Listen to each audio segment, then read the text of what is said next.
नमस्कार दोस्तों, स्वागत है आपका अखंड ज्योति यूट्यूब चैनल पर।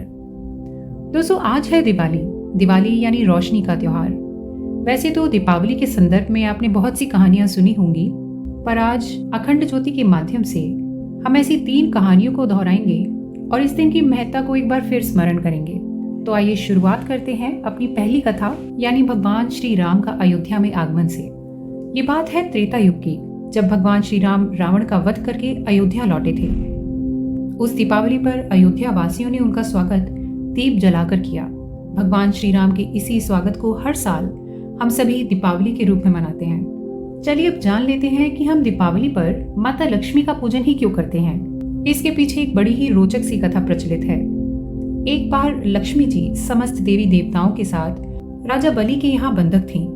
तब दिवाली के दिन ही भगवान विष्णु ने उन सबको कैद से छुड़ाया था।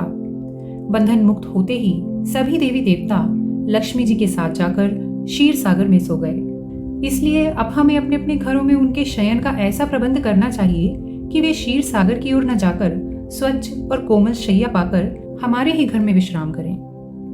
तो यही वजह है कि हम माता लक्ष्मी का पूजन दिवाली पर इतने प्रेम भाव के साथ करते हैं। तो चलिए अब बढ़ते हैं एक ऐसी कथा की ओर जिसके बिना हर घर में दीपावली का पूजन अधूरा है।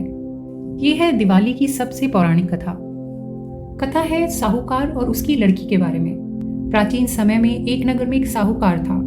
उसकी एक बेटी थी। वह नित्य पीपल देवता की पूजा करती थी।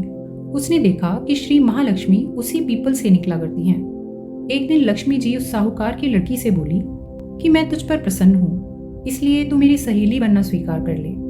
लड़की बोली, क्षमा कीजिए, मैं अपने माता पिता से पूछकर बताऊंगी। इसके बाद वह अपने माता पिता की आज्ञा प्राप्त करके श्री लक्ष्मी जी की सहेली बन गई। श्री महालक्ष्मी उससे बड़ा प्रेम करती थी। एक दिन महालक्ष्मी जी ने उस लड़की को भोजन जीवने को निमंत्रण दिया। जब लड़की भोजन पाने गई तो लक्ष्मी जी ने उसे सोने चांदी के बर्तन में खाना खिलाया और सोने की चौकी पर उसे बिठाया और बहुमूल्य दिव्य दुशाला उसे ओढ़ने को दिया। अंत में लक्ष्मी जी ने कहा कि कल मैं भी तेरे यहाँ जीवने आऊंगी। लड़की ने स्वीकार तो कर लिया और अपने माता पिता को सब हाल कहकर सुनाया। सुनकर उसके माता पिता बहुत प्रसन्न हो गए, पर लड़की उदास होकर बैठ गई। कारण पूछने पर उसने पिता को बताया कि लक्ष्मी जी का वैभव बहुत बड़ा है, मैं उन्हें कैसे संतुष्ट करूंगी।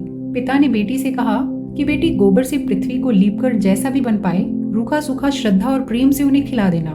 पिता की बात पूरी भी न होने पाई थी कि वहाँ एक चील मंडराती हुई आई और किसी रानी का नौलखा हार वहाँ डालकर चली गई। ये देखकर साहूकार की लड़की बहुत खुश हो गई। उसने हार को एक थाल में ही सजा कर रख दिया। तब तक श्री गणेश और महालक्ष्मी जी वहां आ पहुंचे।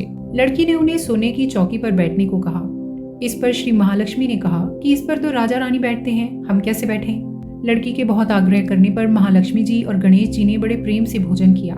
लक्ष्मी जी के और गणेश जी के पर्दापण करते हुए साहूकार का घर सुख संपत्तियों से भर गया। हे महालक्ष्मी जी, जिस प्रकार साहूकार का घर धन संपत्ति से भर गया था, उसी प्रकार सभी के घर में धन संपत्ति भरकर सभी को कृतार्थ कर दो। तो दोस्तों, यहाँ हमारी कथाएं तो खत्म होती हैं, लेकिन दीपावली मनाने की अनेकों वजह आपके पास हैं। तो अखंड ज्योति की ओर से आप सभी को शुभ दीपावली। धन्यवाद। अगर आपको यह वीडियो अच्छा लगा है तो लाइक जरूर करते हैं। आपके कमेंट्स हमारे लिए बहुत महत्व रखते हैं। तो धन्यवाद दोस्तों, मिलते हैं अगली कथा के साथ।